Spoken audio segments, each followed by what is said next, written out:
physiological thing that's happening in your dog's brain when you're training. If you practice chunking training and you maybe do it but you call it something else, here's what happens. If you do it small, short, successful sessions, proper deep practice, ignition meaning fire in the dog, excitement, dog's having fun doing the training, and you're coaching the dog properly, or someone's coaching you and the dog properly.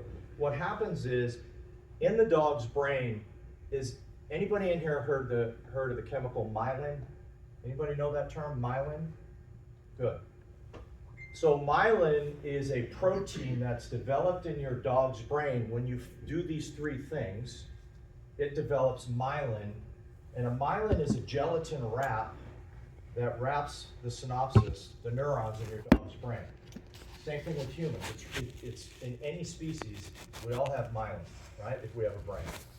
So if you practice chunking training, small chunks of training, and you use those three things successfully, science has proven that the dog's myelin is growing 7 to 10 times faster than using traditional hammering training methods. And when it creates more myelin, that myelin allows the electrical signals to travel faster to the neuron receptors in the dog's brain. So things start firing quicker, they learn quicker, and they develop a reflex response for that trained behavior 7 to 10 times faster. Does that make sense? So that's why I talk about chunking training, and I could go really deep into the brain development in other areas, but I think just that's deep enough. Any questions on that? So think about all of your training sessions, get them a lot shorter. So if my training goal for the day is at an initial imprint, and I know that I want to see day one 150 nose to odor exposures in the day, and that's what I'm looking for, day one, 150 nose to odor exposures. Am I going to hammer that dog 75 the first session and 75 the second? I'm going to do small chunks to get to that 150 throughout the day. Make sense? And once I understood chunking training, and that there was literally a physiological change in my dog's brain when I started doing smaller amounts of training, multiple sessions throughout the day, I saw the time it took me to get the dog to understand odor and or whatever the trained task was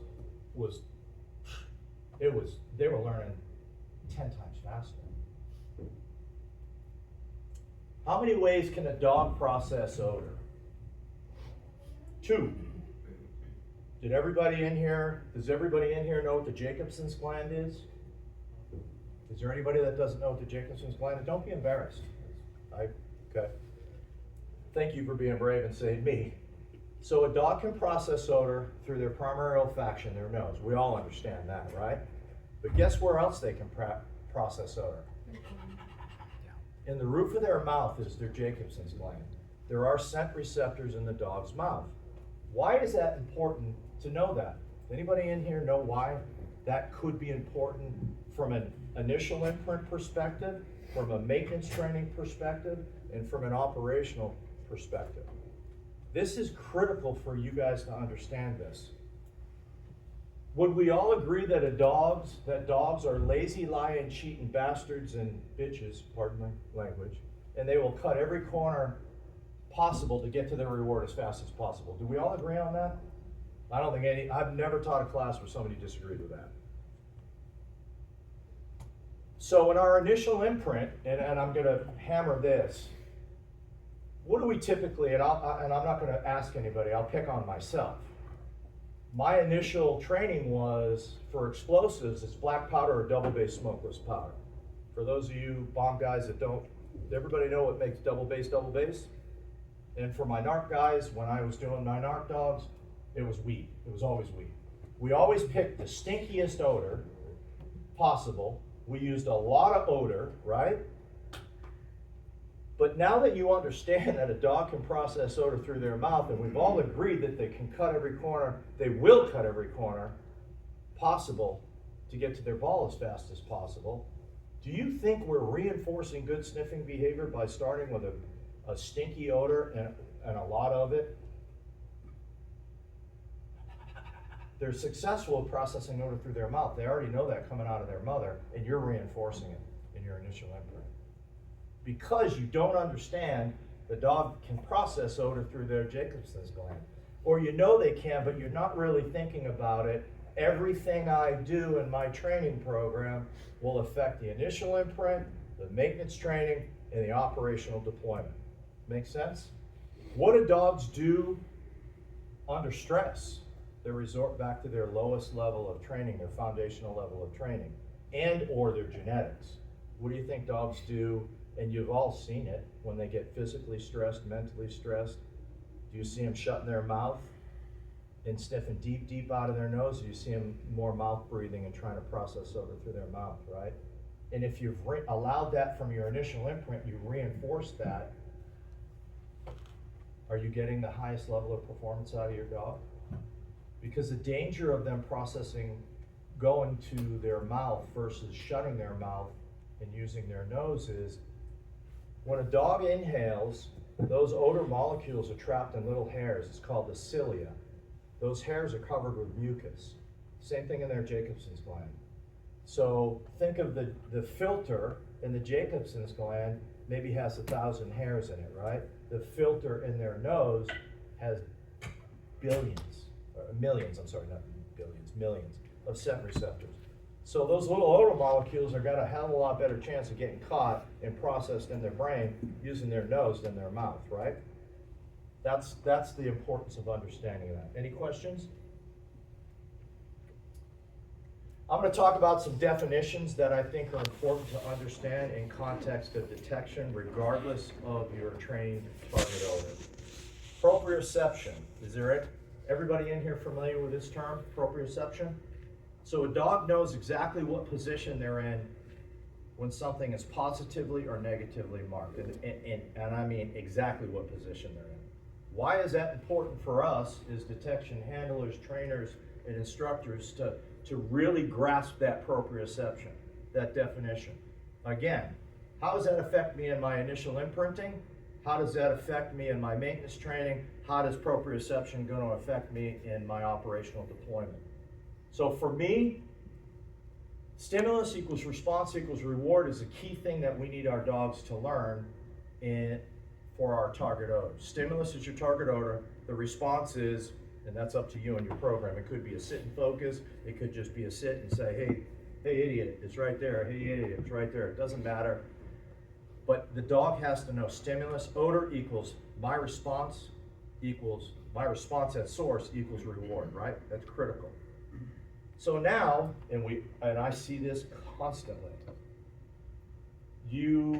where's your reward toy on your body when you're working your dog? I think we were left side. On your left side, okay? How about you?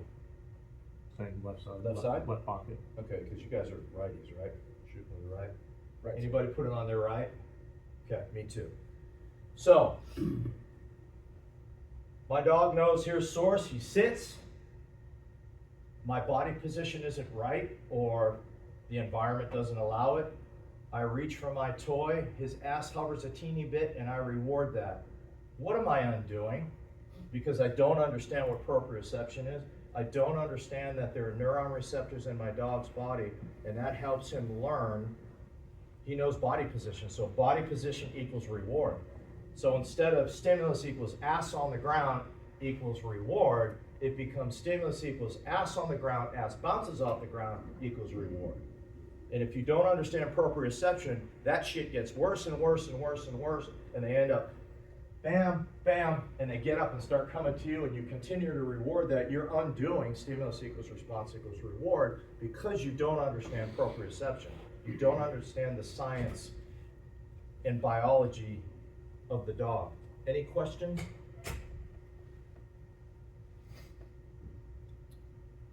Absolute threshold. Does everyone in here know what their absolute threshold in their dog is for, my narc guys, I'll pick on you guys. You know what your dog's absolute threshold in scent boxes is for cocaine? Do you know what his absolute threshold is in normal operational maintenance training on normal plants? Yeah. So understand, absolute threshold means the smallest level of stimuli or smallest amount of target odor that you trained your dog on. Why is that important for us to understand where our absolute threshold is from an imprint perspective, a maintenance training perspective, and an operational perspective? It's imperative for the bomb guys, because if you don't know that, it could get you killed. And I'll explain why. I'm going to go through all these and then let me explain why. Recognition threshold, the level at which a stimulus can not only be detected but also recognized. Differential threshold, the level at which an increase in a detected stimulus can be perceived. And terminal threshold. My NARC, my bomb, everybody in here has seen this. Terminal threshold, the level beyond which any increase to a stimulus no longer changes the perceived intensity.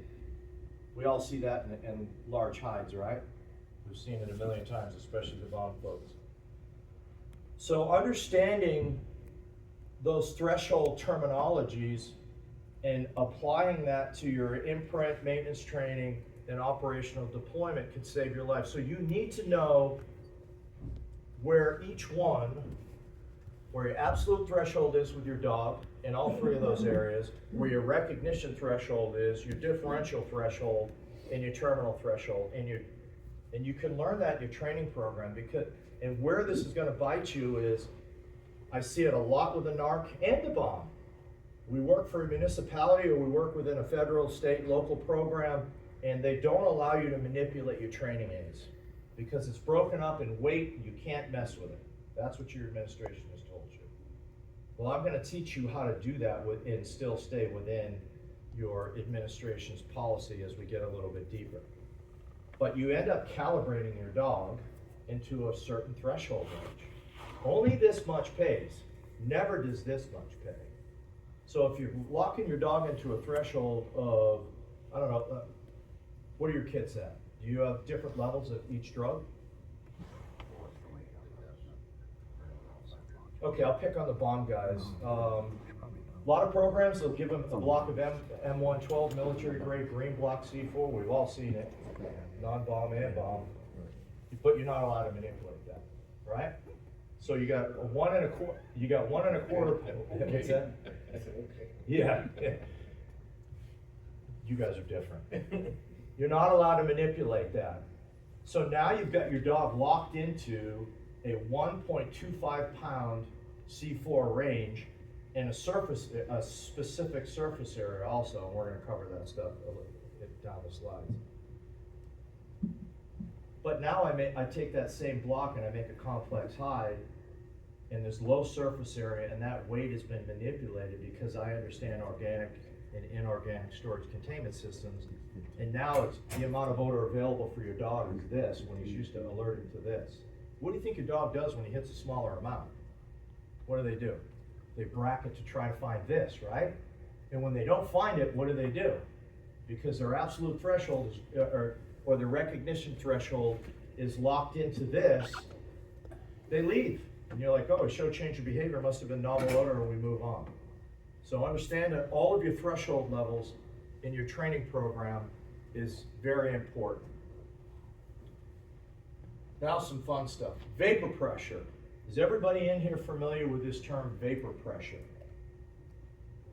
Vapor pressure in simplistic terms is the rate at which your training aid off-gases. So on this earth, there's 3 states, science says there's 3 states of matter: solid, liquid, and gas. Are our dogs inhaling liquid or solid particulate matter and alerting to it? I hope the hell not, because you're gonna have a sick or dead dog if you allow that. They're inhaling a gas, which is your odor molecules. So all vapor pressure is the rate at which your training aid off-gases. And every one of your training aids off-gas at a different rate. Why is that important to know? Why do you think that would be important to understand that? Depending on what it's stored in or how it's being used as a training aid. Yep, so she said depending upon what it's stored in and how it's being used as a training aid, exactly. So if I take,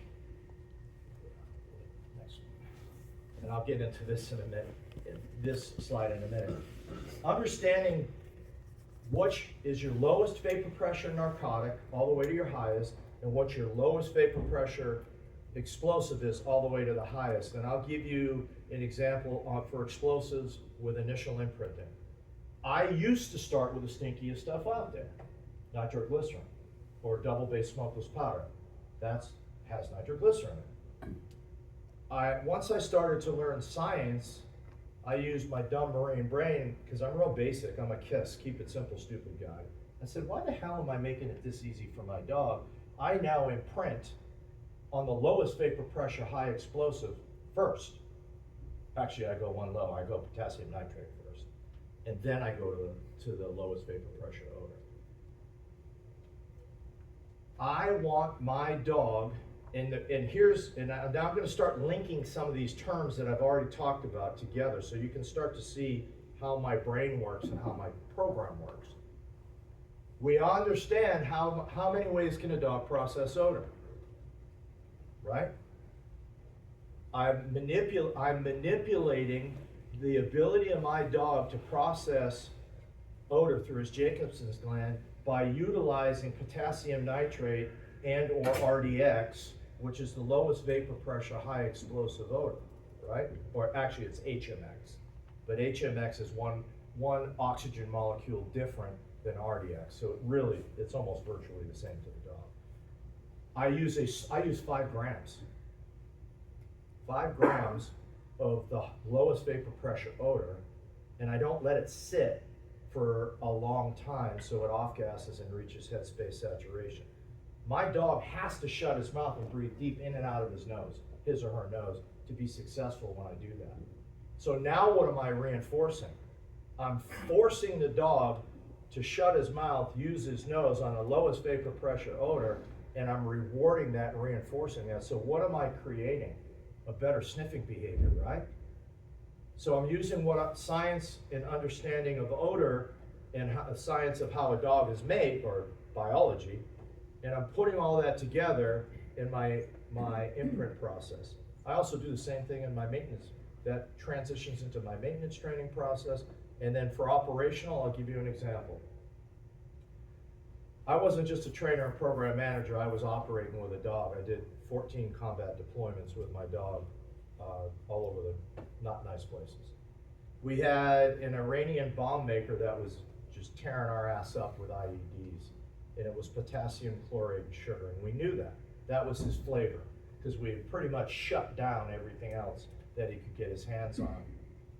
We had intel that he had a white Toyota Corolla in the downtown bazaar shop area, and they said, Paul, you need to go find it. I'm like, okay. Middle of winter, high wind day. Now I had a remote dog. I had a dog that had the capability to run off leash, directional sending. It was like a robot. The dog was incredible. Understanding vapor pressure, having a good idea that it was an HME, homemade explosive, which is potassium chloride and sugar, because we knew who was making the shit in that area. Or the guys that worked, if it wasn't him, it was guys that were trained by him, so they were following his techniques. So the science allowed me to decide how I was going to deploy my dog in that role for that mission. Every car in that bazaar was a white Toyota Corolla, by the way. So those of you that aren't familiar with Iraq or Afghanistan, particularly Afghanistan, everybody's got a white Toyota Corolla. So that intelligence was useless for me, because there was about 1,000 cars down there throughout that little downtown province. It's late at night, there wasn't much going on, I had to be quiet. I had to make a choice. Instead of sending my dog from a distance down one side and back off leash, I knew low vapor pressure odor, cold, high wind, I gotta clip the leash on and go old school. I gotta do it with him. I had to. I also knew that Iranian bomb maker had 2 PhDs. He had a PhD in chemistry and he had a PhD in physics. So he understood thermodynamics, he understood contamination. So I knew that if he made a mistake, which he didn't residually, the only chance I had is to work with my dog utilizing my training, science, and good operational deployment techniques. I hooked that dog on leash. We found it, and you know what I got? That's all I got. Little bracket, continued. I marked it, GPS location, I continued on. That was the car. That's all I got. When they took that vehicle over and rendered it safe, there was a tremendous amount of explosives in that car, and all I got was that. My dog was trained to detect a lot of explosives, and a little bit, but that absolute threshold at that moment in that vehicle was lower than even what my dog was trained to recognize. But understanding all of the science allowed me to be successful in that operational deployment. Does that make sense? And this was another factor that I was fighting against, and this is huge. Organic storage containment systems. Does anybody in here know what makes a material on this earth considered organic? What do you got? Carbon. Very good. Carbon molecules. Why is that important to know? Carbon molecules, when you look at them under a microscope, are perfect circles. You can't stack a bunch of perfect circles together and not have air gaps, right? Take an onion, put it in a Ziploc bag, no physical contamination on the outside. Can you smell it eventually? Pretty quick too, right? That's because the odor molecules, the off-gassing of that onion, those odor molecules are smaller than the gaps in those carbon molecules which make up that plastic. So it's passing through, in and out. So an organic storage containment system, if you're storing your training aids in anything plastic and you put all of those together in a Pelican case, the highest vapor pressure odor in that case is going to contaminate everything. Make sense? So that's from a storage and handling perspective why that's important to know.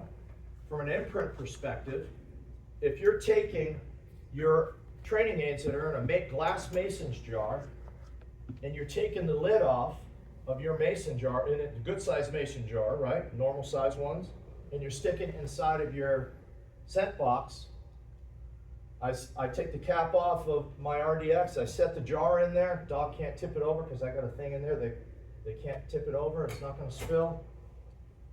Go and get my dog, I start running them, and I get on a dog that's already been imprinted, I get no change of behavior at all.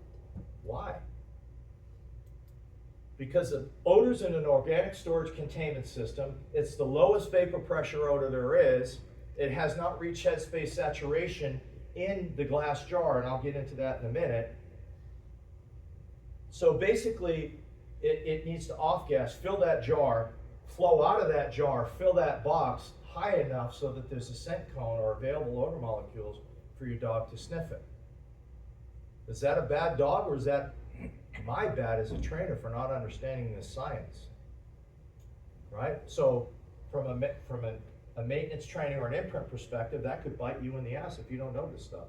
From an operational perspective, you understand how that could bite you in the ass, whether it's narcotics or explosives. These are some of my actual operational finds. So we would have a find, and if we could render it safe, they'd render it safe, would take the stuff back, and I'll tell you why, because we got explosives pay. So our techs would render it safe, would drive it back to a fob or a location, store it, and every day would take a small amount and blow it up, and we got extra money for it. That's why we did it. It's like overtime. So these 55-gallon drums, there's 5 of them in the road, doing a route clearing, little change of behavior. Again, marked it, called the dog back, techs found those 5 drums. Those are full of homemade explosives. Why did my dog not give me a hard final? Do you know why? What's that made out of? Is that organic or inorganic? Inorganic. There's no carbon molecules.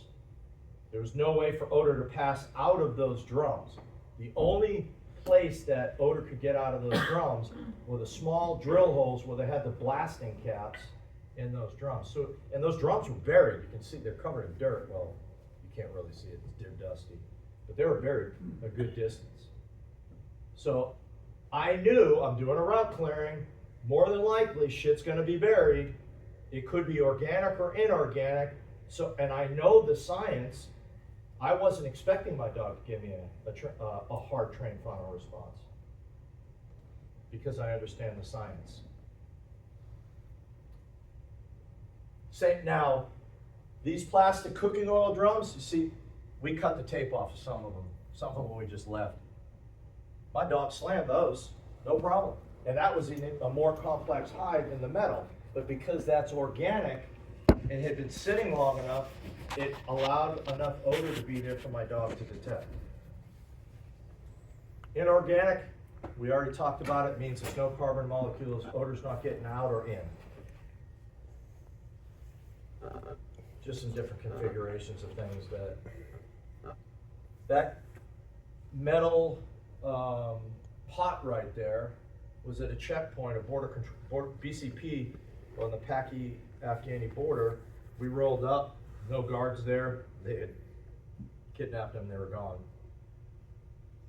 So I had to run my dog. My dog runs that, gives me a little change of behavior, sits, and then left. I'm like, what the fuck? Non-organic, hadn't been sitting there long. But I called it, they didn't get us that day. Magnetic bomb was placed under the underneath the floorboard of my vehicle. We had every time we hit a compound, after we were done, I'd recheck all of our vehicles. And I'm going over some of this stuff, and I'm gonna get more into the NARC here in a minute for my NARC brothers and sisters. But I show these pictures to try to turn a light on in your head so that if you ever come across a situation like this, oh yeah, Paul said to do this, because it saved my life. We'd hit a compound, we'd leave guys out guarding, LGF, local guard force, guarding our vehicles. And these are brothers that I trusted with my life. Somehow those little shitheads still managed to get a device, a magnetic bomb, stuck under the driver's seat of the vehicle that I was driving. If I didn't sweep my vehicles before we got back in them, I wouldn't be here right now. My dog found it. They were trying to dial me up. They had dialed the number, the phone that was attached to that, 37 times. We had our jammers on too, so we had two things going for us. But my dog found it and I got lucky. Actually, that was my first dog. BCP showed interest in the car, and before I could understand, these dogs were off-leash capable at an extremely high level. He bounded from the ground to the roof, stuck his head up the headliner, and that was him saying, hey asshole, there's something inside the headliner in the car. So really complex hides I found. How often are we training our dogs, our bomb and our NARC, up in our training? They thought that by hiding explosives, homemade explosives and or weapons in food, that it would throw the dogs off. It would have if we didn't train for it. So this is some of the things that I come across constantly. That's all raw meat on that whole side. Underneath that meat was a shitload of homemade explosives. That's me and my mutt. Explosive compound classes, and then we're getting the compound classes for narcotics. Peroxides, nitrate esters, nitroaromatics, nitroaramines, and nitrosalts. Don't get too caught up on that. I'll explain why when I get to the vapor pressure chart in a second. Explosive tagans, we talked about it briefly. 1990, the international law was changed that said an explosive tagant, which is DNMB, had to be put in all plasticized explosives. So your C4, your Semtex, your C2 data sheet, all has a tagant. And then there's EDGN dynamite, which is also tagged. Narcotics, vapor pressure chart. Note, the order of strength starts at the lowest and works to the highest vapor pressure. The below odors are pure uncut narcotics.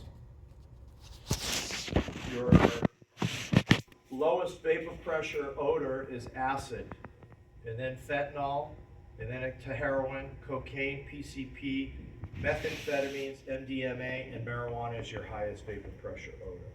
These are pure, uncut, unstepped on drugs. Do you understand why I say the below odors are pure, uncut narcotics? We talked about vapor pressure, rate of off-gassing, right? Cocaine, acetaminophen is a very common cutting agent. So they'll take pure coke, add acetaminophen, you got a key of pure coke, you cut it right, you got 2 keys, right? So they've diluted it. But what they're cutting it with has a higher vapor pressure a lot of times than your actual narcotic. So if you're imprinting your dog, so everything we do, we think about imprinting, maintenance training, operational deployment. If you're imprinting on street level drugs, I promise you, your dog's gonna struggle on pure heroin, he's gonna struggle on pure fentanyl and pure cocaine. I see it nationally everywhere I go and teach. When I bring our pure odor kits in, we see it consistently. And I see the same thing in the explosives community, and I'll get into that later. So understanding that if in your imprint program, or your maintenance training, it's not too late. So for the dogs that are already street proofed or trained, you can get pure kits and re-imprint them on this stuff. It takes minutes. And now you can articulate, if I run across pure drugs, my dog's got it. If I run across street grade drugs, my dog's got it. Make sense? You've got it all covered. Explosive vapor pressure chart. I gave you the 5 categories, well actually 6, but the nitroesters, I don't get too caught up on that. So there's some explosives here that you are never gonna see. We're gonna start with HMX. HMX is the lowest vapor pressure, high explosive. HMX stands for Her Majesty's Explosive. It's a British explosive. It's one oxygen molecule more than RDX. It's almost exactly the same. Goes from HMX to the next odor that we use, or we see traditionally worldwide, is RDX. So lowest vapor pressure, 10 to the negative 18. Does anybody know what that number is? 10 to the negative 18? So I know 10 to the negative 15th is 1 parts per quadrillion. That's significantly, by a factor of probably 7 magnitudes, lower than residual. So HMX is 10 to the negative 17. RDX is 10 to probably 13 and or 11 and a half.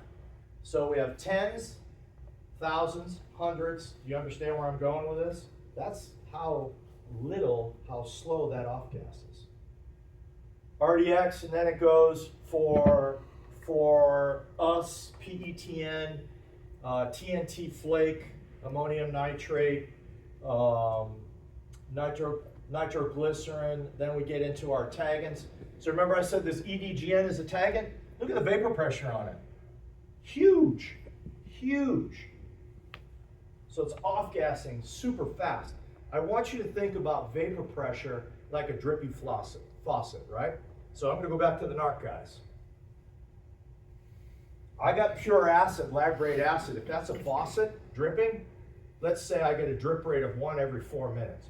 Drip, 4 minutes later I get another drip, 4 minutes later I get another drip. And you're doing maintenance training, and I got pure acid, and I'm setting the odors out, and I'm gonna do a BFP. A BFP is a buddy fucker plan. I know vapor pressure. I'm gonna take a small amount of odor, small surface area, and I'm gonna put it deep in a what? Non-organic storage containment system. And I'm gonna watch everybody miss it and laugh, because everybody's gonna be pissed, because they didn't listen to my class and they don't really understand what I just did to them. So I do the same plant, same configuration, but I use marijuana and the dogs are dragging me in the room from the hallway. Why? Because the drip rate on the marijuana is drip, drip, drip, drip, drip, drip, drip, drip, drip. I let them both sit for 30 minutes. I got a freaking flood of puddle of odor out the door. That's why they're dragging me in the room. So understanding vapor pressure and how to manipulate that in your training program and how to look at it from an operational deployment perspective is critical. Everybody understand that? Same thing with our explosives. Let's talk about mother odors. Now the NARC does this is where it's going to kind of separate a little bit. From an explosive perspective, here's what I do. I focus on the mother odors. What I mean by that is RDX is the mother odor of C4M112, Composition A5, Octal, Detcord, C4 Bulk, HMX, Comp B, and Semtex, depending upon whether it's Semtex A or Semtex H. The only difference between the two Semtexes, other than one's red and one's yellow, is one has more RDX than PETN, the other one has more PETN than RDX. You don't need to know why. I know why, it's not even worth teaching you. So RDX, I start my initial imprint on mother odor number 1. I go from, and this is not in vapor pressure order, this chart, so don't get confused by it. I imprint RDX, I go from RDX to the next highest vapor pressure odor is PETN. Pure, I'm talking pure odors. I get my PETN done, then I go to the next higher vapor pressure odor, which is my TNT. Then I go to my ammonium nitrate based, my ammonium nitrate prills, and then I go to my nitroglycerin. When I imprint, and I have done this with over 1,000 dogs, when I imprint those 5 odors, all of those dogs hit every high explosive known to man. I never have a problem. I don't even have to imprint the other odors. I expose them to it to make sure I check the block and say, shit, this is the anomaly dog that my system doesn't work on. But I haven't seen that happen yet.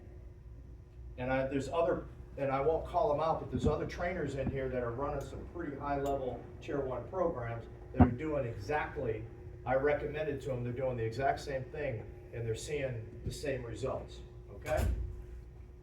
Make sense?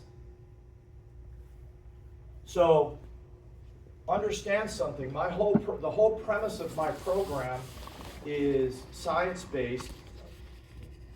And when I have, and I'll give you an example of AM Canine. So after I left the agency and I took over as the chief training instructor for the WIPS project, I told you we had 737 dogs. That wasn't just AM Canine.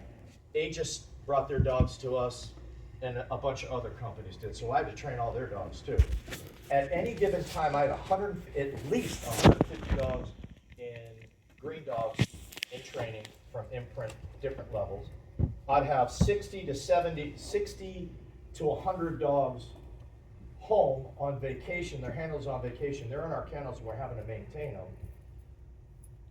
them. And I'd have 50 to 100 handlers coming off of vacation, reteaming, getting ready to take them to the Canine Validation Center at the State Department.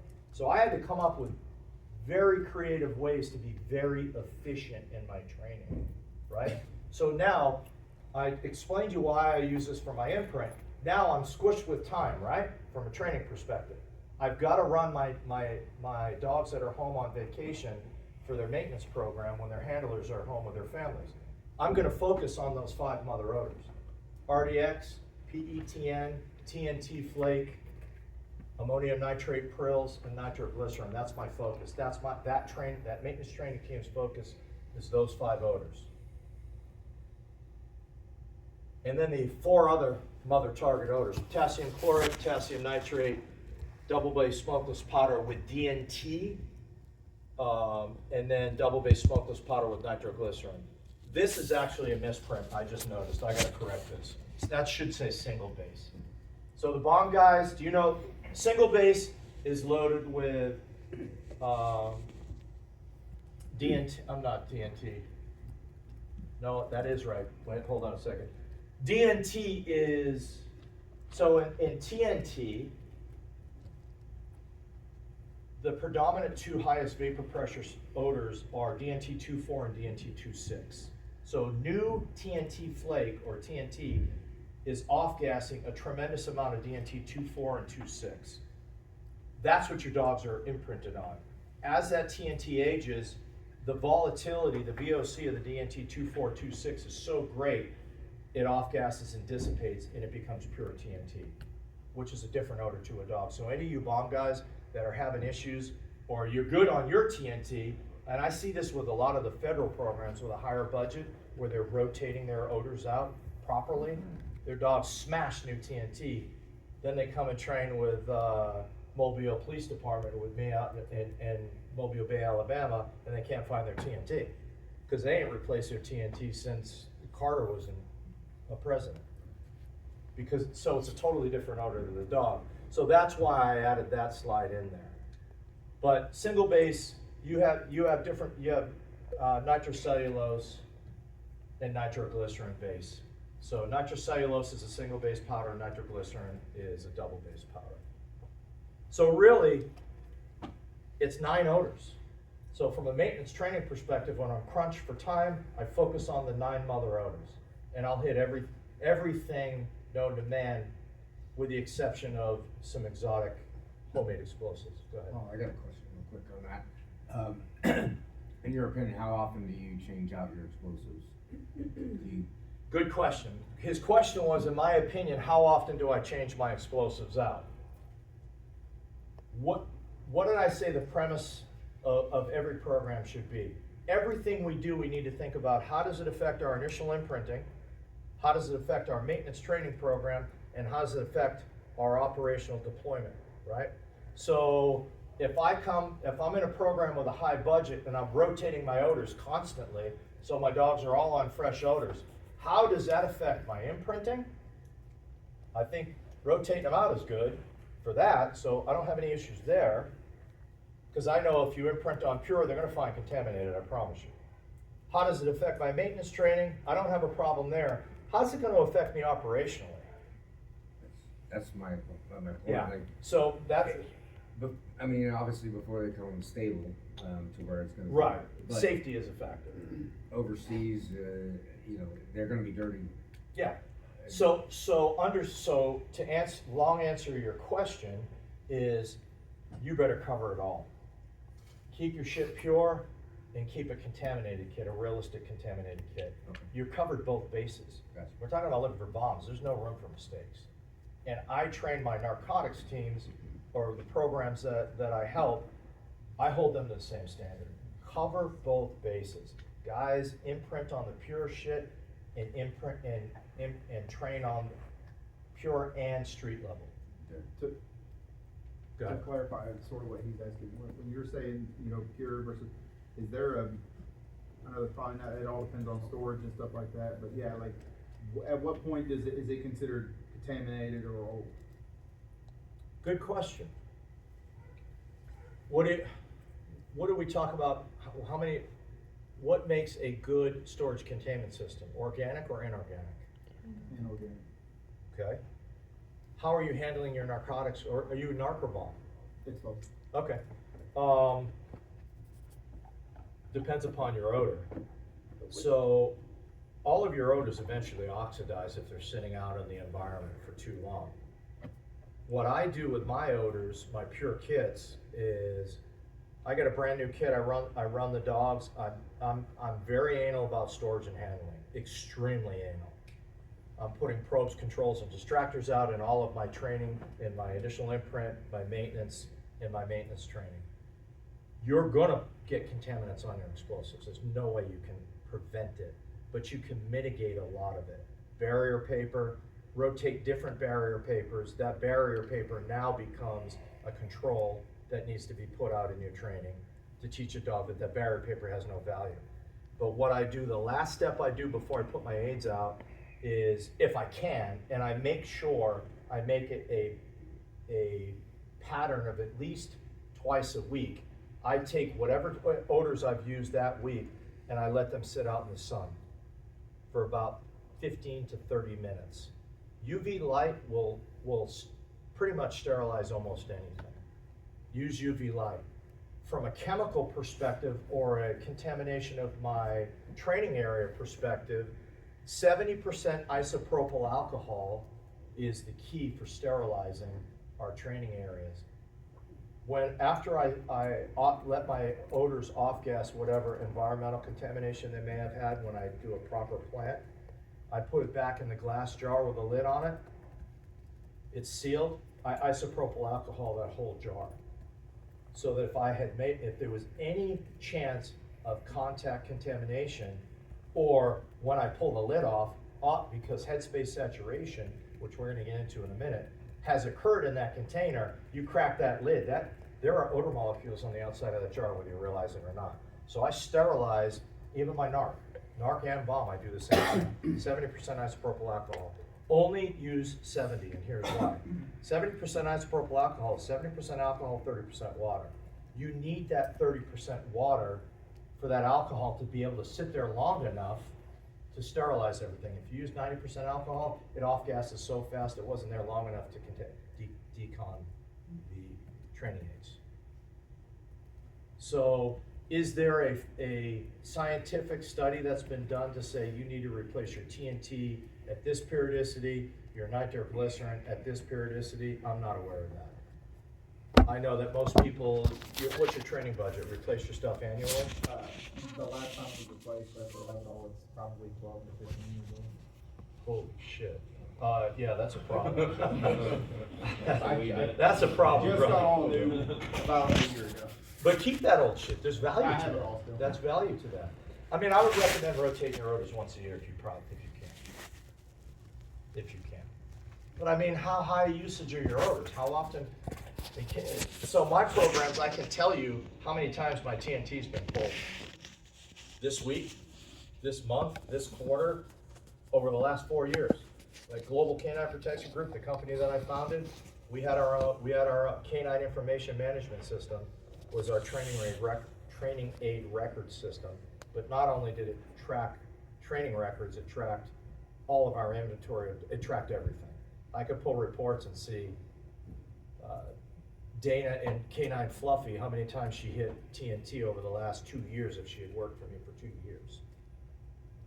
And it gives me how many times and how long that odor was out. So I have a lot of data there. Like, you haven't had your stuff rotated in 12 years, if you're pulling it out once a month and it's properly stored and handled, I mean, it's still old. But is it as high used as it could be? No.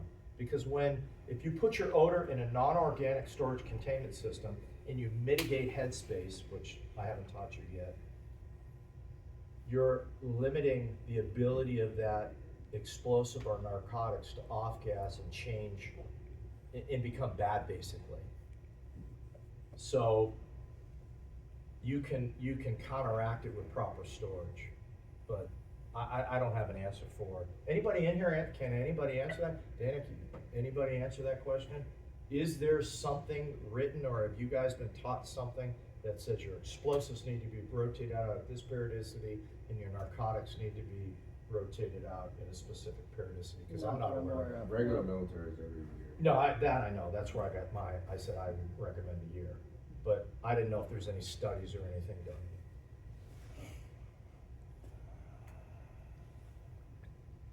This is another critical thing. What are we documenting in our training records for our odors? The weight, right? Everybody's concerned about weight. That's great for an accountability from an auditing perspective of our training aids, but it has no value in training, or from a training perspective or an operational deployment perspective, none. Surface area is where it's at, ladies and gentlemen. Surface area, surface area, surface area. It is not the weight. And I'll give you an example. My water bottle is, I don't know, probably the amount of liquid in here is pound and a half, right? I got 1.5 pounds of cocaine in here. I put this in the back of a filing cabinet drawer. There's no cross-contamination in the environment. I slowly take the cap off and I slowly shut that drawer so I didn't burp anything and make it easier.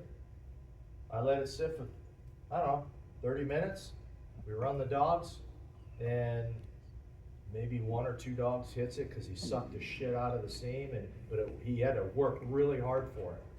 Is that a bad dog? That's 1.5, almost 2 pounds of coat. It's not the dog's fault. It's the surface area. Where's the odor coming out of? So I got 1.5 pounds in here that's been choked down to that. That circumference is what's off-gassing that odor, right? And what's the odor in? Organic or non-organic storage containment system? Non. And then what's this placed in? Another non-organic storage containment system with a small seam, right? So understanding the science, understanding vapor pressure, non-organic versus organic, is critical. In surface area, so it's a small surface area. I take the same filing cabinet drawer, sterilize it, or go to another office that mimics it, same environment, same temperature, and I take this cap off, and now I have a different response to the dogs. They find it a lot easier. I take the same odor, I put a cookie sheet out there with wax paper, and I spread out half of this, and I got dogs dragging me in from the hallway. And I only put half of the 1.5 pounds out. Surface area is what's more important, and here's why. How many states of matter on this earth did I say there were? Solid, liquid, and gas, right? Our dogs are inhaling odor molecules, which is a gaseous material, right? The larger the surface area, the larger the area for it to off-gas, and the more odor molecules there will be available for your dogs to detect.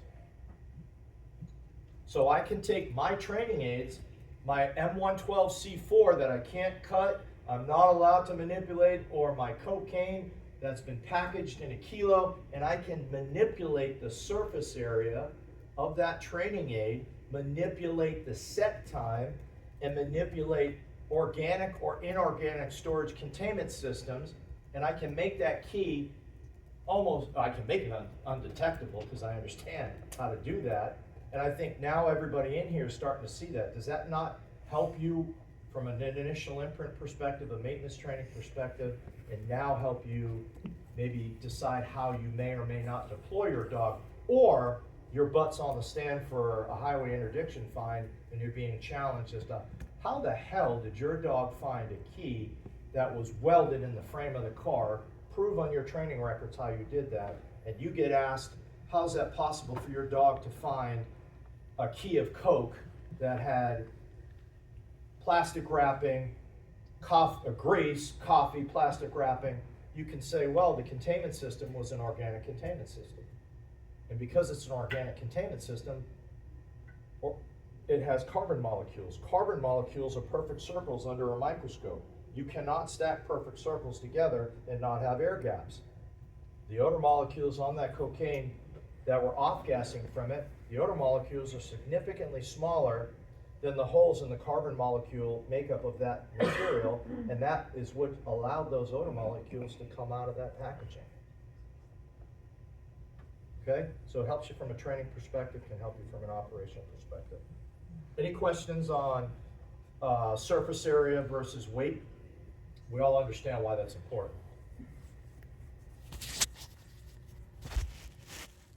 We talked about all this, points of interest. Let's talk about head space. And this is also important. The head space in this bottle is from the top of the liquid to the top of the cap.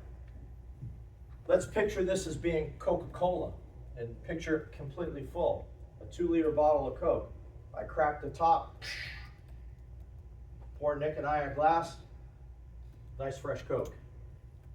Put the cap back on, sits in the fridge for, I don't know, 3 or 4 days, because Nick and I are really concerned about our weight because we're old, so we don't drink a lot of Coke anymore. We drink beer. I crack the cap, I get a fizz, I drink the Coke, and it's flat as hell. Why? Why wasn't it flat when I pulled the cap off the first time?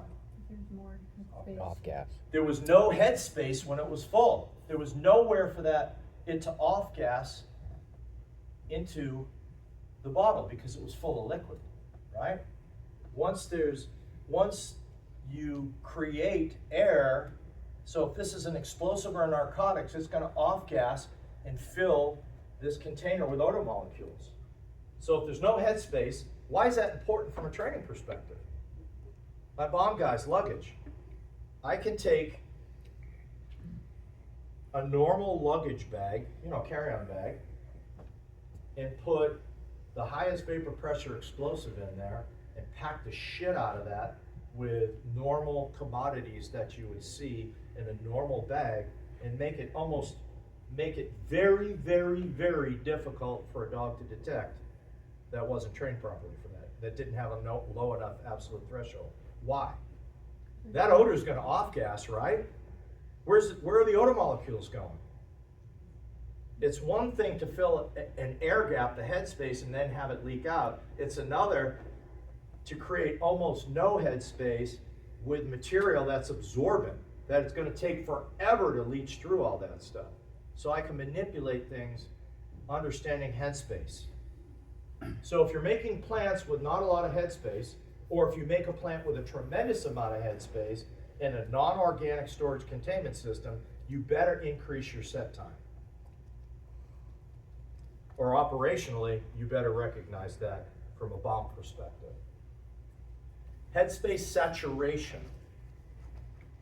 We all understand headspace. I talked to you about the off-gassing. So once you reach headspace saturation in a containment vessel, the amount of the original plant is irrelevant. So if I take a car, and we're going to use a narcotics example, if I take a car, and this happened to me many years ago, pulled it over for speeding, ran the dog for ear sniff, dog alerted, got into the car, and there's a few joints or roaches that were in the ashtray, because I'm old and we had ashtrays in our cars back then. I got asked by the defense attorney, how is that possible? How'd your dog smell that? That's impossible. Well, I understood the science. Headspace saturation in that containment vessel, the car, had been reached. How did I know that? During my initial interview, the idiot was dumb enough to tell me, oh, I forgot they were in there. They've probably been in there for almost a year. The marijuana odor molecules have been off-gassing in that car for a year. He admitted it to me. So headspace saturation in that vehicle had been reached. So, and I got a strong alert. It was easy. To the dog, it was the same as if I would have put a bale in the back seat for an hour, probably would have reached headspace saturation, or 5 hours. To the dog, the amount of odor coming out of that car with those roaches in the ashtray for a year was the same amount of odor that the dog is detecting if it was a bale that had been sitting there for five hours. The only difference is the headspace saturation was reached quicker because I had a larger surface area, right? So once headspace saturation is reached, the amount of odor is irrelevant. Why is that important to know? Let's think about how we all imprint. Not all of us, but the industry pretty much is using scent boxes, right? Set time, you understand set time now. You understand organic versus non-organic. You understand vapor pressure. Now, if you're putting the lowest vapor pressure odor in a scent box and you're not letting it sit long enough, you run your dog, you get nothing. Why is that? You haven't reached headspace saturation. It hasn't off-gassed and built up enough in there for your dog to detect it. Because you were a good trainer, you understand the science, and you didn't contaminate the shit out of it when you were placing the odor in the scent box, and you're a good trainer, and you mitigate generalization of dog odor, because after dog one runs, that scent box goes bye-bye, gets sprayed down with isopropyl alcohol, set out in the sun, and the new scent box comes in.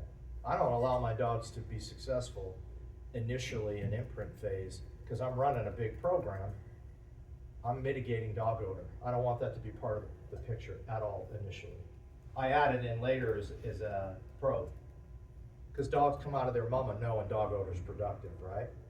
How often do we see our dogs sniffing, tiptoeing through the tulips when we're just going out to pee? Boom, they pick up dog odor and they turn on like Wonder Dog. Well, what do you think they do in detection too?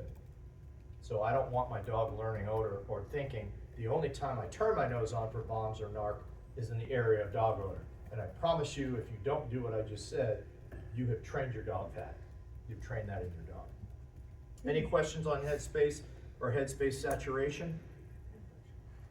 Let's talk about, what, have I run out of time? Because I don't even know what time it is. Oh, sorry, go ahead. So going back to luggage, if you have a suitcase that has like barely any clothes in it, another suitcase that has 75% filled with clothes, which one's gonna need more set time?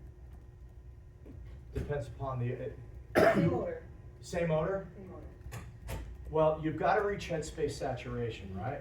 I see it a lot easier for dogs, for the one with plenty of headspace versus the one without plenty of headspace. So less clothes would be. Less clothes is easier for the dog, in my professional opinion. You got more air to fill up for the dog. Now, if you manipulate the odor and you put it at the very top right by the seam, like most people do in luggage training, because we're lazy, we're humans. We don't want our dogs to fail, God forbid. Then it doesn't matter, because the odor's right at the seam. It's almost sourceable odor.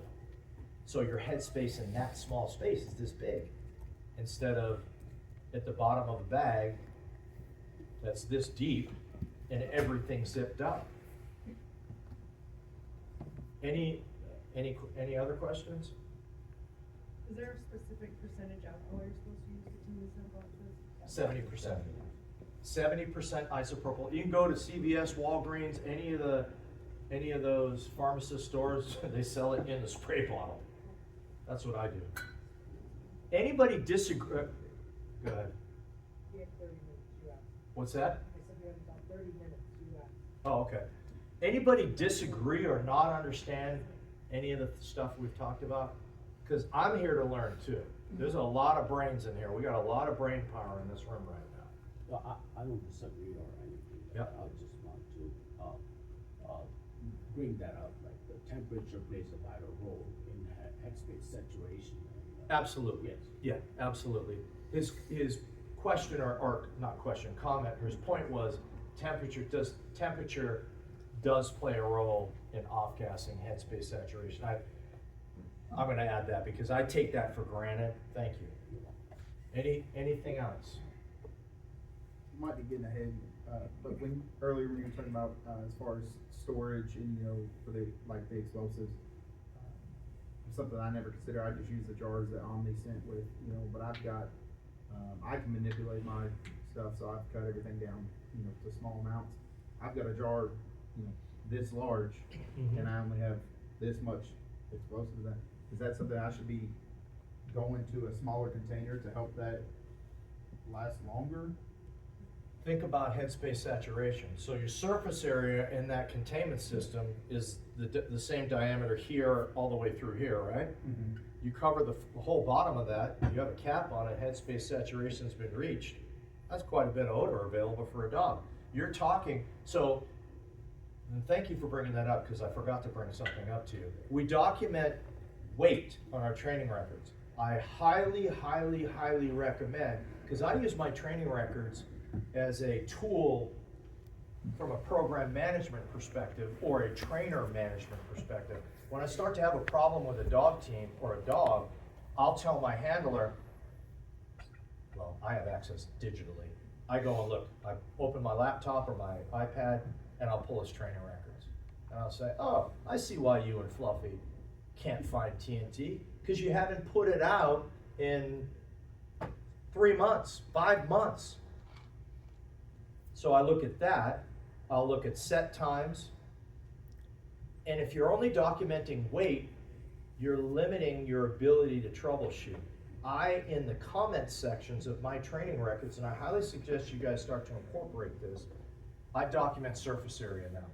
And I do it I use, if it's circumference, 3-inch in circumference surface area. Military grades M112, I guesstimate surface area. I'll say rectangle, approximately 12 inches long by 3 inches wide. Or 14 inches long, 3 inches wide, whatever the measurement is, C4, I forgot. I used to know. I write that in my comments. because it gives me another tool to really troubleshoot what the hell's going on. Because poundage can be manipulated, and I'll give you an example. So I told you I start my imprint, we'll get into imprinting. Did I answer your question? Yeah. Kinda? Yeah. I wouldn't worry about going to a smaller containment system, other than the fact that if you choke it down, you mitigate headspace, that odor will last longer from a storage perspective. That's what I'm. Okay, yes, Yeah. so yes, if that's what you're concerned about, do it. From a, putting it out for a dog, no, I wouldn't worry about it. Yeah, I was just storage because, you know, our departments, I mean, it's been 12 years since mine's been replaced. I don't know when they're gonna do it again, so I'm gonna try to make it last as long. Hopefully quicker than 12 years. I just lost my train of thought. What was I saying? Anybody remember? Getting it imprinting. What was that? Getting it to imprinting. Okay. Imprinting. What odor do you start with and why? Let's talk about narcotics, folks. Any narcotics trainers in here? Dana, what do you start with and why? I'll get to you. I use Sigma Pseudo in a bomb, narcotics bomb, whatever they need for that, I make a bomb with towels So you cocktail and everything Yeah. together? for Okay. narcotics only. What do you use? I'm sorry, I thought you said, you know, product guys did good, Yeah, are you narcotic or bomb? not product. What odor do you start with when you're imprinting odor number 1 on a green dog? He's just asking which odor you guys use, for the first implementation. MDMA? Matt. Why? Because that's what you were taught to do, right? And you do it because that's what you were taught to do, right?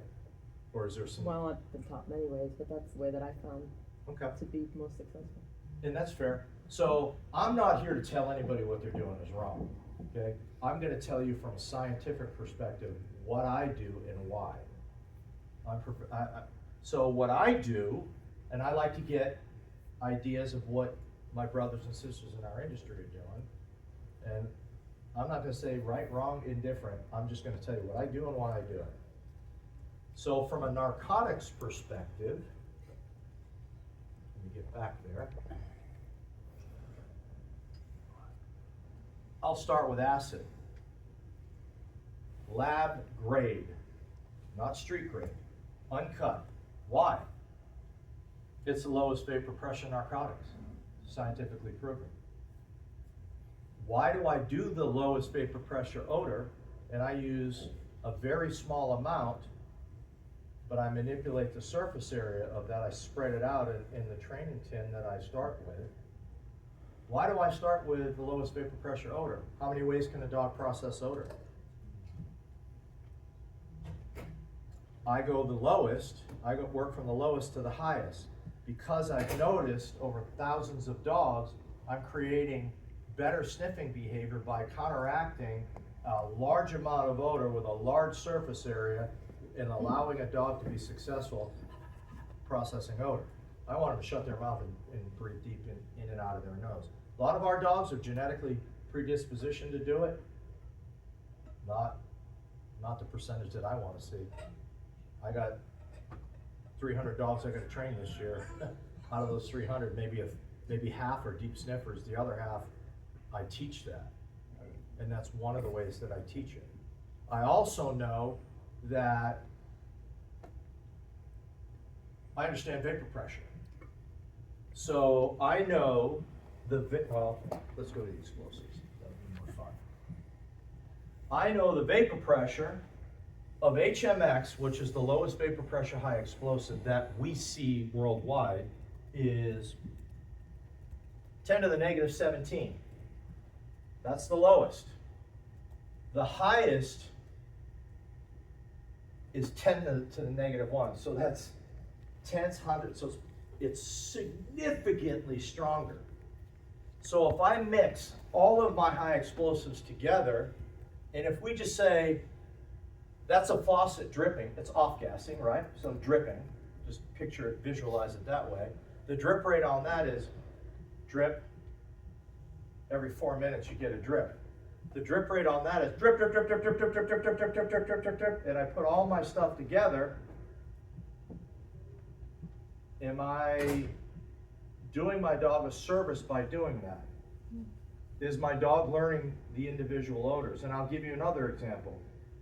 My wife likes to make apple pies because I hate pumpkin pie and things. I don't like pumpkins. So my wife makes apple. If I blindfolded Nick, brought him in my kitchen and said, find the apple pie, could you find it? Hell yeah, he could. He's got a, have you ever seen the size of the nose on this guy? Okay. Of course he's gonna find it. Thanks, Paul. And so, okay, you pass that test, there's $300 for finding the pie, plus you get to eat it. I say, Nick, I'm gonna give you $1 million. Make a bet, $1 million to you cash, if you can find the sugar in my kitchen, and you're blindfolded, and if you don't, I get to kick you in the balls. You think you're gonna find the sugar over the cinnamon and apples?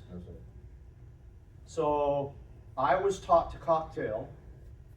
That's how I was taught also. And then I learned about science, and I experimented with this over thousands of dogs under financial budget crunches, time crunches, and what I found, cocktailing, it works. But there's a more efficient way to, I found for me and my program, it's more efficient to do it the way that I'm, what the hell happened? Battery died. Oh, my computer died? All right, I know what the slides say. Let me pull this up. Let me just use another device. I'm sorry, guys. So, and Dana, please, I don't want to offend anybody. I did the same thing. I was taught to do it. You don't offend me. What I do and why I do it, I have my reasoning, and I apply operational experience with science, and then base that on what I see practically with dogs throughout the years. So I started lowest and worked to highest regardless of the train target odor. Pull this up real quick. Any questions or comments or feedback? Go ahead. Do you start imprinting with acid even if that's not something that you're going to certify that? Yeah, if you're not certain, if it's not narcotics, if it's not in your repertoire and your area of operation, yeah. Explosives, no, I always start the same no matter what. Even though, when was the last time we saw a C4, something blown up with RDX in this country? Hopefully we never see it again, but I'm not taking the chance. So I'm gonna cover all the explosives. Narcotics, you know, what are your requirements for certification? What odors do you have to cert on? Heroin, cocaine, fentanyl, and meth. Yeah, that's pretty So you simple. would start with fentanyl then, I'm Yep. guessing, 'cause that's the second. Mhm. What are you using for fentanyl? You getting street stuff or pure stuff? Both. Okay. So let's talk about, and this is gonna be interesting, because sometimes people get their feelings really hurt. From a training aid perspective, what I do is, if I cannot articulate on the stand in a court of law exactly what is in my training aids, how can I justify using them? If I don't have a lab report or potential to get a lab report to prove what my dog's been imprinted on, how do I justify using those training aids? So if you guys aren't thinking like that, I think you need to ponder that one for a while and then do what you think is right. In our industry, all too often, now if you're in a program where you don't have a choice, I get it. But do your homework, think about it. If you don't agree with the training aid that you're using, whether it be, my stuff's 12 years old, you can make a case for that. And I'll help you do that. I can give you the documentation if you need help. Narcotics, you know, hey chief, we haven't rotated our dope in 6 years. I can help you make a case scientifically for that, you know, and what we see traditionally in our industry. Private sector, I'm using ScentLogix versus precision explosives versus signature science. Like, there's, if whatever you're using doesn't provide you with lab reports on that training aid, regardless of what you've seen operationally successful with it, I don't know how you can articulate why you use what you use. And then from a training perspective as a trainer, understanding the science of vapor pressure and knowing, let's talk C4. I've been part of some studies, and I'm not going to tell you the company, so don't ask, because I've had to sign NDAs. Government studies, where brand A, brand B, brand C, and brand D were tested. We took those stuff into a lab and pulled headspace samples with a GCMS machine, and we knew every chemical element that was in those training aids and how much of it was in there.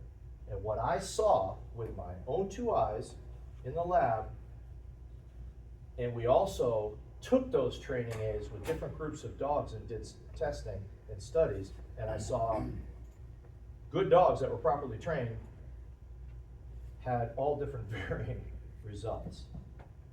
From a green dog perspective all the way through operationally proven dogs, we played with all of it.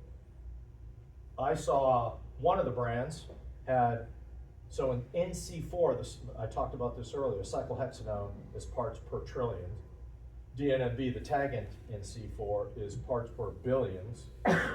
And the RDX, which is your actual explosive component in C4, was parts per 12 thousandths. I saw cyclohexanone and DNMB. That was all that was in that training aid. There was no RDX. But that's being sold to us out there, and people are using it, and I will not answer who that is, because I can't legally. I have a problem with that. What are our dogs really being trained on? We have to advocate for our dogs, we have to advocate for our programs. Our administrators don't understand what we do, they have no idea how hard it is what we do, what we pour our heart and soul into, and we're not using the best training aids possible for our dogs. It's not helping our dogs. If we don't take care of our dogs and do what's right for the dog and make it crystal clear in our training, those dogs can't take care of us at the level that they could if we did that. So that's where I'm coming from. I want to make my dog, spell dog backwards. That's about the purest creature that I've ever seen on this earth. And I wouldn't be here alive if I didn't take the precautions that I did, and those dogs weren't as pure and giving and incredible tools for us to use. And I know I'm not the only one in this room that's experienced that. So I'm a nut about this stuff, so I do research. Science says this, okay?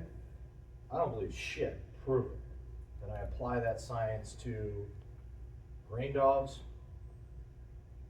you know, dogs that are new in the game, inexperienced dogs.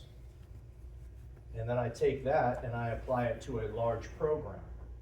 Then I take that and I teach the lessons that I learn in my program, I apply it to your program. And then and I've done this with Nick. Nick, what's your feedback on what I do that you've tried? What's your feedback? I'll tell you right now, you changed my way of thinking. I was the same way. Smokeless powder, double glazed smokeless powder was my imprinting. After speaking with you for the past 3 years, now I imprint with HMX or potassium nitrate. And guys, I don't sell explosives. I don't sell equipment. I'm a has-been in our industry. I don't sell dogs. The training that I do, my wife hates me for it. I do it for free. I don't even get freaking paid. I'm not getting paid to be here. I'm passionate about our industry. You guys are my brothers and sisters, and I had a lot of people pour into me and help me in my career, and because of that, it's changed my family's life. You know, I'm gonna tell you, I'm gonna kind of cross the line and say something I probably shouldn't say publicly, but when myself and my 3 business partners sold Global Canine Protection Group, we walked away with $123 million, guys. I'm a dumbass that barely graduated high school. I'm a Marine. I'm nothing special. If I can do it, any of you can do it. Any of you can do it. So because this industry has treated me so well, it's been brutal. Most of the time it's brutal, but grand scheme of things, it's changed my whole life. It's changed my family's entire life. So it's the least I could do to take what I've learned the hard way and pay it forward for nothing from you guys. So I'm not coming at you with, you know, hey, Paul Orcutt's Training Academy is the best in the world, and Paul Orcutt's method is the best in the world, you gotta pay me for it. I give this shit for free. I'm doing it because it's my passion. It's a sickness, actually. I'm fucking sick with it. Wake up at 2 in the morning, think about dog training. Any problems, topics, things that we talked about you don't understand you wanna cover? Cause we've got a little bit of time, and I don't leave the hotel till tomorrow morning. I got nothing else to do. Anything? No? Go ahead. I got a question on aid placement. As far as route clears go, for explosive dogs, how far do you think, as far as vapor pressure, vapor weight, surface area, how far do you think you should bury them for middle of the road dogs, like 3-4-year-old dogs that have been doing it for a couple? What's too much, do you think? Well, that's a much deeper question for me to answer, because here's where I'm gonna hit you now, because you know I understand the science. So whether. What's a containment system? Say it's a mason jar, I'll give you an example. Okay. We might have talked about it a while back. So you put an 8 out, give it 24-hour set time, right? Bury it about, say 10 inches deep. Well then, can't control the weather, it rains, now that thing is wet, it's damp. What's the odor? There's really nothing reaching, TNT. Okay. Because I don't see that it's getting out, especially since it rained the night prior. So let's talk about, you do tracking, I know you do. Mhm. How many a lot of us in here do tracking, have multi-purpose dogs that track, right? Dana, on a wet, dewy day, where's the odor go? It's the best awesome. It's awesome. Yeah, it's there, it's being Yeah, it's contained. there, it's banged Yeah. down, right? Mhm. So if you got a subsurface hide and it's rained, what is that, scientifically, It should be. what are the odor that- molecules attaching to? In my opinion, it should be coming out, like it should be even better, but that one problem was not better. Let me ask you this, do you know where your absolute threshold of that dog was? All the So time. these are the questions that I ask myself when I have these training problems. I look at my training records and I say, okay, about where's the absolute threshold for my dog on all the training aids he's certified on? I look at that factor. So basically, it's success approximation, a little bit Yep, buried, yep, a little bit more buried, yep, all yep, the way until you figure out where yep. that. And unless you know that, how do you, we're Yeah. fucking throwing darts at a dartboard. Makes sense. Cause there's no study, and the one thing that I've been, pardon my French, fucking tortured by is scientists in canine olfaction. I'm doing a research project for the EPA and the FDA right now, and they're fucking wearing me out.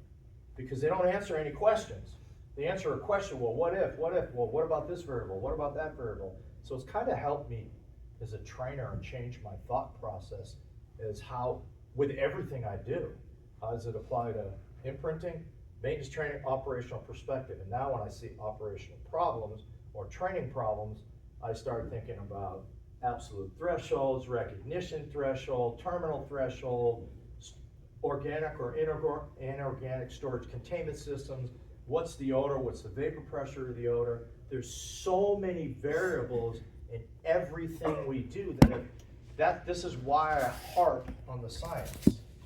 Because if you don't understand these basic things, is there anybody in here, and be honest with me, is there anybody in here that isn't walking out of here with a piece of information that they think is gonna be helpful